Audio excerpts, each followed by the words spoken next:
Well, this is a complex investigation that involves multiple agencies, and it's further complicated because deep sea exploration is not a well-regulated industry.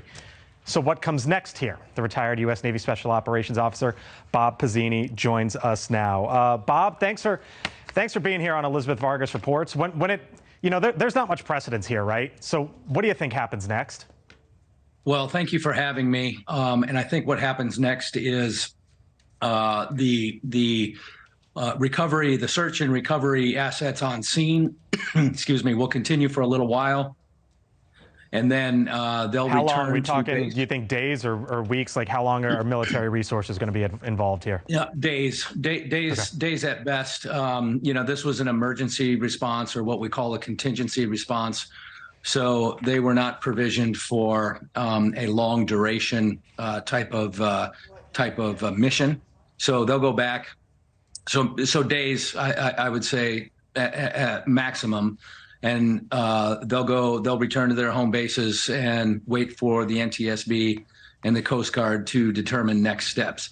And next steps, I would imagine, would be to gather enough debris, enough wreckage to be able to make a determination as to exactly how this catastrophic failure occurred. How are they going to gather that? I mean, it's 2 miles down on the ocean floor, sitting there 500 yards away from the Titanic. Yeah, so deep water recovery is not new and it's not difficult.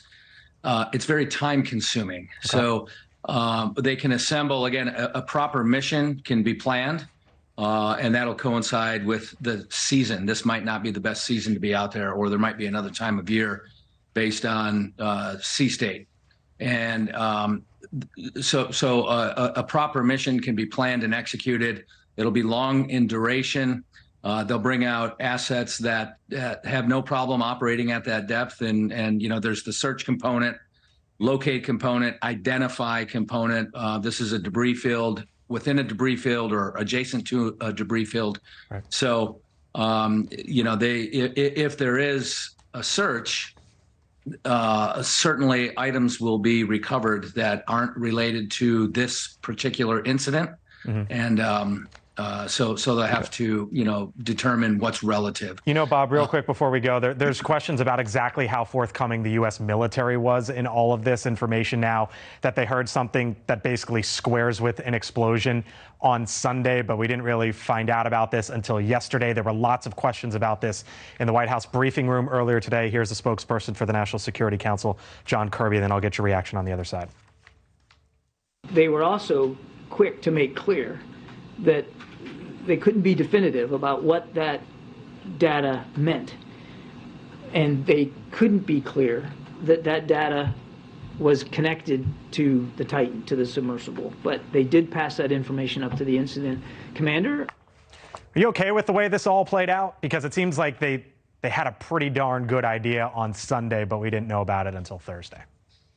Well, again, we're talking about the loss of human life. And to share this information publicly without further confirming right. the loss of human life, I think was probably what they were thinking. They wanted to be absolutely certain that this event did occur, and they could verify that it occurred, so then they could verify the loss of life. And I think they just played it safe in that regard. Got it. Bob Pizzini, thank you for being with us here tonight. Appreciate it, sir. Thanks. Thank you for watching. Go to newsnationnow.com to find NewsNation on your television provider. And don't forget to click the red subscribe button below to get more of NewsNation's fact-driven, unbiased coverage.